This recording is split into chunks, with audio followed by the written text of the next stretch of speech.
Okay, so the fix was amazingly simple. I basically figured it out the moment I stopped it. But oh well, I will share it with you because you need to know, and this will block you as well, most likely. So first of all, you see the icon in the upper right corner, the one that I'm pointing with my mouse now, the one that is lighting up the wireless symbol, not of my Mac, but of this virtual machine. It needs to look like this. Why didn't it work?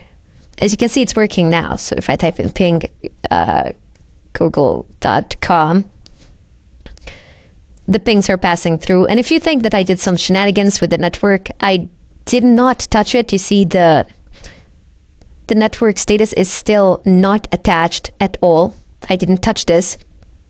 What I did basically, what happened here is pretty much what happened. What does happen sometimes when I switch from my wired to wireless connection. It basically keeps on using the wired interface even though there is no connection on it, and it doesn't know that I have disconnected it or something like that. It still sticks to the IP there and it attempts to send packets to that interface, but it simply cannot. It's not possible. Therefore, what you need to do is the following. So just clear the screen, type in ifconfig ETH0. You see, this is the Ethernet interface, and you just type in ifconfig ETH0 down. And then you need to basically type this command in. Where do I have it? There we go. So systemctl space restart space network manager, enter. Just restart it. That's all you need to do.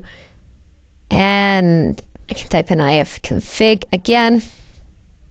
The interface is back up now, but you see that it does not have an IPv4 address at all. There is no IPv4 address here. Rather, instead, the IPv4 address is here. As you can see, it's 192.168.1.10. And there you have it. It's there. It's functioning. I can use it. So if I type in ping google.com again, it works. It's good. It's passing through. I'm going to stop it. And let's try to open up Udemy one more time. There we go. I'm not using my Mac connection at all here. I can actually turn the Wi-Fi off on my Mac, and I am still going to be able to do this. Here, let me open Udemy Facebook. It's going to open it up. Maybe it's going to be a bit tardy, a bit slow, but it's a virtual machine. So yeah, forgive it. There you go. I mean, it will open the site. It's just a little bit slow. There you go. It's open. I just wanted to demonstrate, even though, look, my Wi-Fi is off on my MacBook Pro and I don't have any connection now on it. I'm going to turn it back on. But that's it. So look, this is the very first time in my entire life, I mean, literally in my entire life, that I've used a Mac. Sure, I come from a long background of Linux, and I have used it extensively, and I have suffered with it extensively until I've learned it.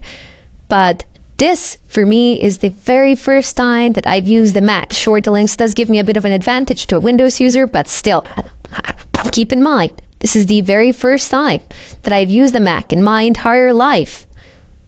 And I have managed to get this to work.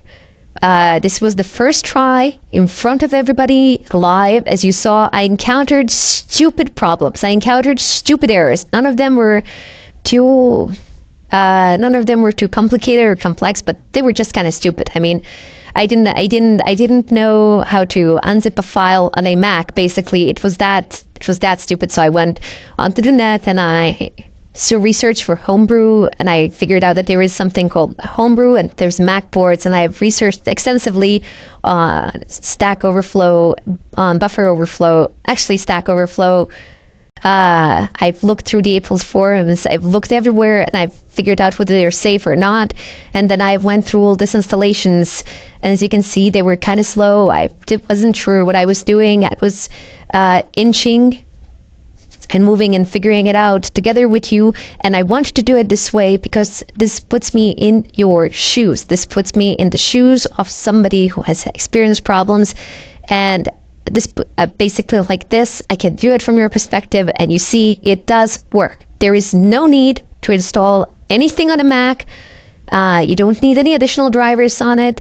Nothing. You just need to download the extensions for VirtualBox. That's it. Plug a USB in. Your Mac won't see it. You won't be able to use it on your Mac. If you want to use it on your Mac, you can go and download the drivers for it if you really want it. But I don't think there's no point to use it on a Mac. I mean, already have a wireless card in a Mac.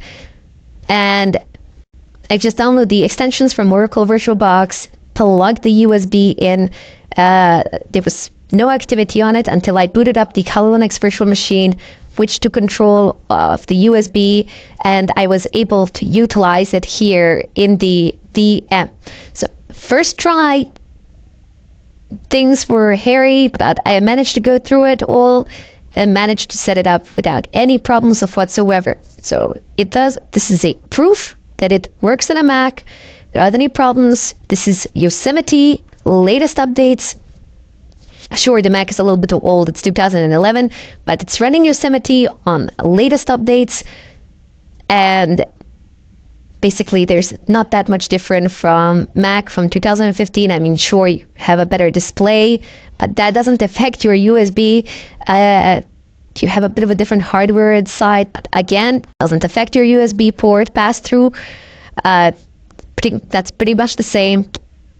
Maybe the only thing that can be different from this Mac and from the one in 2015 is that one that was produced in 2015 will be a lot faster than this one, perhaps due to flash storage and perhaps a better processor, better RAM, and so on and so forth. If you have any questions, if you get stuck anywhere along the way, you are, of course, free to post your questions in the discussion section. I, as always, will be more than happy to help you all out as much as I can. But the very first thing that I would advise you to do is to actually just take a deep breath, walk away from your computer, come back, take a look at the lecture one more time, slowly, see what I've done. I haven't skipped any of the steps. I at least hope that I didn't, and try to redo the process. Also, there are many forums that are your friends. You can go to Apple forums, you can go to Linux forums. One of the Linux forums that I would recommend is linux.org, Linux questions, and then you can go to Stack Overflow as well. They have a really nice section. They have some really nice sections there as well. Anyway, I really hope that this has helped you out a ton and that you have managed to get it to work on a Mac. As you can see, it's not really that much different from a Windows installation or from a Linux installation. No, it's a little bit different from a Linux installation, but it's not that different from a Windows installation at all. And I have chosen the simplest possible way of installing a Kali VM within Mac. So I didn't even perform the installation with an ISO. I just downloaded a pre-packed version for VirtualBox so that you wouldn't have to bother with any of those things. I bid you all farewell, and let me know in the discussions what you think of this. Was this helpful, and would you like to see more videos in regard to Mac, and what sort of videos would you like to see with Mac? Anything that's doable or that makes sense, I will try. I will take into consideration and perhaps try to do. Till then, I bid you farewell.